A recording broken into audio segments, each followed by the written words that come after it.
Welcome to D6. This is professor Vinod Kumar. మీరు ఈ మధ్యలో ట్రెండింగ్ వీడియో మనకు కనబడుతుంది సోషల్ మీడియాలో. అదేంటంటే ఒక అమ్మాయి లవ్లో ఉన్నప్పుడు ఏ రకంగా ఉంటుంది, ఫొటోస్ ఏ రకంగా ఉంటాయి, తర్వాత వాళ్ళ మధ్యలో వచ్చిన విభేదాల తర్వాత కొట్టిన తర్వాత భర్త కొట్టిన తర్వాత హింసలు పెట్టిన తర్వాత ఏ రకంగా ఉంటుంది అనే ఫోటోలని మనం చాలా క్లియర్గా అందులో చూడొచ్చు సోషల్ మీడియాలో.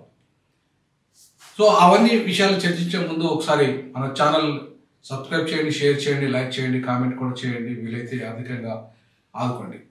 ఇక మనం విషయంకి వస్తే, పేరెంట్స్ మాటలు వినకుండా లవ్ చేసే వాళ్ళు చాలామంది ఉంటారు. పేరెంట్స్ మాట విన్నా సరే, వాళ్ళ పెళ్లి చేసినా సరే, ఆ కుటుంబంలో కూడా గొడవలు అవుతాయి. అంటే పెద్దలు కూర్చున్న సంబంధం కూడా దాంట్లో గొడవలు అవుతాయి. దాంట్లో ఇష్టరాజ్యంగా హింస ఉంటుంది, పురుషుల హింస ఉంటుంది, అలాగే స్త్రీల హింస ఉంటుంది.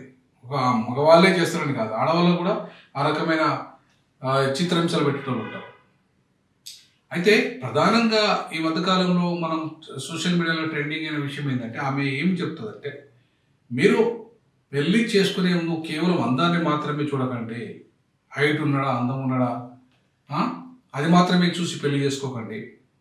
పెళ్లి చేసుకునేటప్పుడు ఆయన గుణం ఏంటి, ఆయన క్యారెక్టర్ ఏంటి, ఆయన మంచోడా కాదా, ఆయనకు స్త్రీల పట్ల ఉన్న అవగాహన ఏంది, అసలు ఆయన ఎట్లా ప్రేమించగలుగుతాడు, పెళ్ళి అంటే పెద్దలు కుదిర్చిన సంబంధమైనా పర్వాలేదు, లేదా ప్రేమించి పెళ్లి చేసుకున్నా పర్లేదు, బట్ ముందు ఆ అబ్బాయి గురించి అమ్మాయికి తెలవాల్సిన విషయం ఉంది.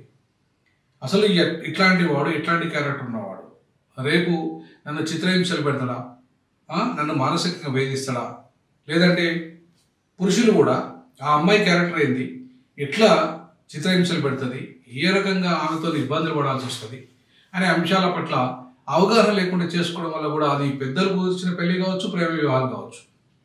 సో దీంతో చాలా ఇబ్బందులు జరుగుతుంది. సో ఆ క్రమంలో ఇవాళ చాలా పెళ్ళిళ్ళు కాస్త పెటాకులు అయిపోతున్నాయి. అది పెద్దలకు కుదిర్చిన పెళ్ళిళ్ళైనా సరే, అది ప్రేమించి పెళ్లి చేసుకున్నా సరే.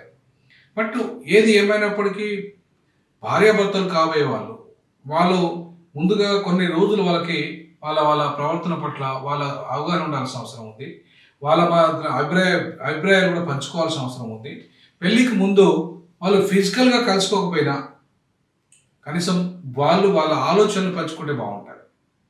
వాళ్ళు ఏంటిదో, వాళ్ళ విధానం ఏందో, అసలు ఆయన ఏమనుకుంటున్నారు, వాళ్ళ ఆశయాలు ఏంది, వాళ్ళ ఆర్థిక పరిస్థితి ఏంది, ఉద్యోగ పరిస్థితి ఏంది, వాళ్ళు ఏ రకంగా జీవించాలనుకుంటున్నారు ఏమిటి అనేది పెద్దలు కుదిర్చిన పెళ్ళి అయినా సరే, ప్రేమ వివాహాలైనా సరే, స్త్రీ పురుషుల మధ్య, ఆ పెళ్లి వధూవరుల మధ్య, లేదంటే ఆ పెళ్లి చేసుకునే జంట మధ్య నిజంగా వాళ్ళ మధ్యలో అవగాహన ఉంటుంటే ఖచ్చితంగా అది కొంచెం మంచి భవిష్యత్తుకు దారులు తీస్తుంది. అంతేగాని ఇవాళ పెద్దలు కూర్చున్న అబ్బాయి గురించి ఏం తెలియకుండా పెళ్లి చేసుకున్నా సరే ఇబ్బందులు ఎదురవుతున్నాయి.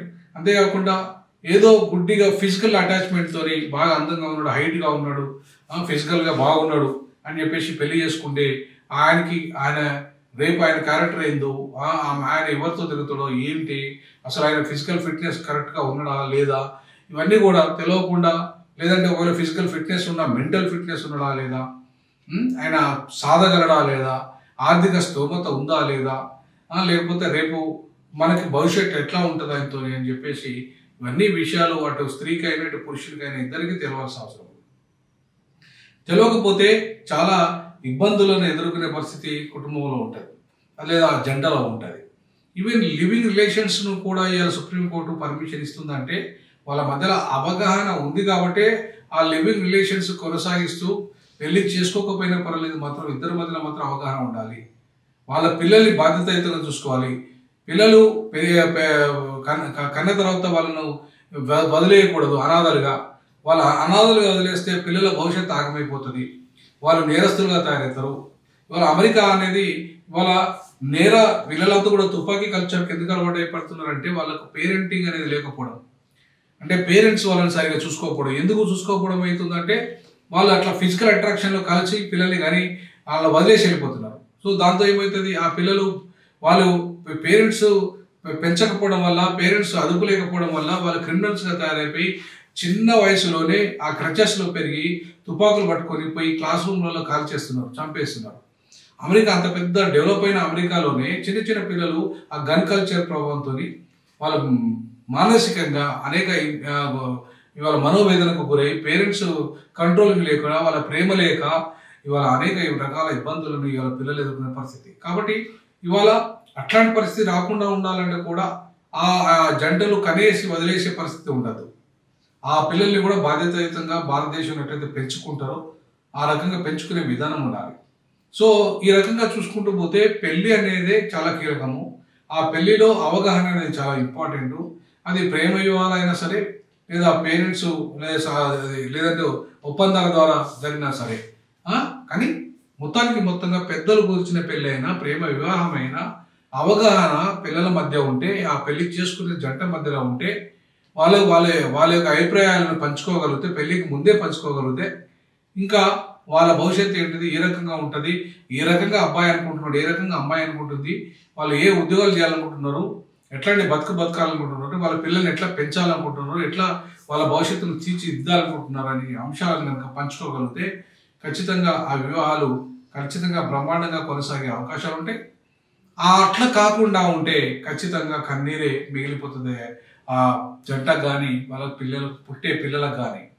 సో ఆ దుఃఖం నుండి బయటపడాలంటే ముఖ్యంగా అవగాహన అనేది ప్రేమికుల మధ్య కానీ, లేదంటే పెద్దలు కుదిర్చిన జంటల మధ్య కానీ ఉండాలి.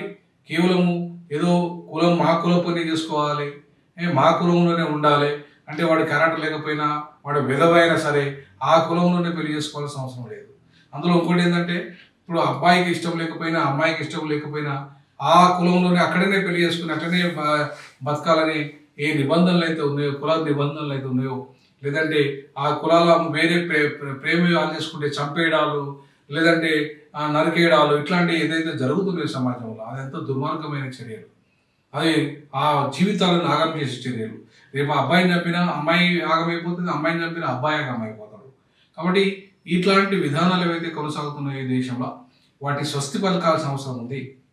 ప్రేమ వివాహాలైనా, పెద్దలు కుదిర్చిన వివాహాలైనా, వివాహం అనేది ఒక యుక్త వయసు వచ్చిన తర్వాత, వాళ్ళు సంపాదించుకునే వయసు వచ్చిన తర్వాత, వాళ్ళు పోషించుకునే వయసు వచ్చిన తర్వాత, వాళ్ళ పిల్లల్ని పోషించుకునే ఒక ఉపాధి ఉద్యోగ అవకాశాలు వచ్చిన తర్వాత పెళ్లి చేసుకొని ఉంటే బాగుంటుంది. అప్పుడే, అంతేగాని అందం బాగుంది, హైట్ ఉన్నాడు, ఏదో ఫిజికల్గా నాకు బాగా ఎంజాయ్ చేస్తున్నాడు నా బాడీకి అని చెప్పి ఆ బాడీ తృప్తి అయినంత మాత్రం రేపు బతుకు మాత్రం బజారు పాలయ్యే అవకాశం ఉంటుంది. కాబట్టి ఇప్పటికైనా కూడా యువత మేల్కోవాల్సిన అవసరం ఉంది. ఖచ్చితంగా సోషల్ మీడియాలో ట్రెండింగ్ అవుతున్న వీడియో ఏదైతే ఉందో, ఆ అమ్మాయి వీడియో మీరు అందం చూడకండి, మీరు కేవలము హైట్ చూడకండి, అందం చూడకండి, ఆయన క్యారెక్టర్ చూడండి అని చెప్పేసి ఏ వీడియో అయితే ట్రెండింగ్ అవుతుందో ఆ వీడియోను మనం తప్పకుండా ప్రతి యువత పెళ్లి కాబోయే వాళ్ళు చూడాల్సిన అవసరం ఉంది.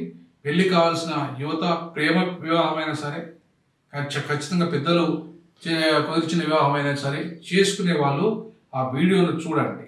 చూసి ఆ పడుతున్న బాధలు ఎంతో తెలుసుకోండి. సమాజంలో ఆ రకంగా కనుక అవగాహనతో పెళ్లిళ్ళు జరిగితే చాలా వరకు ఆ కుటుంబాలు మంచిగా ముందుకు పోయే అవకాశం ఉంటుంది. వాళ్ళ పిల్లలు కూడా, వాళ్ళ భవిష్యత్తు కూడా బాగా ఉండే అవకాశం ఉంటుంది. ఆ దిశగా ఖచ్చితంగా అడుగులు వేయాలి. యువత మేలుకోవాలి.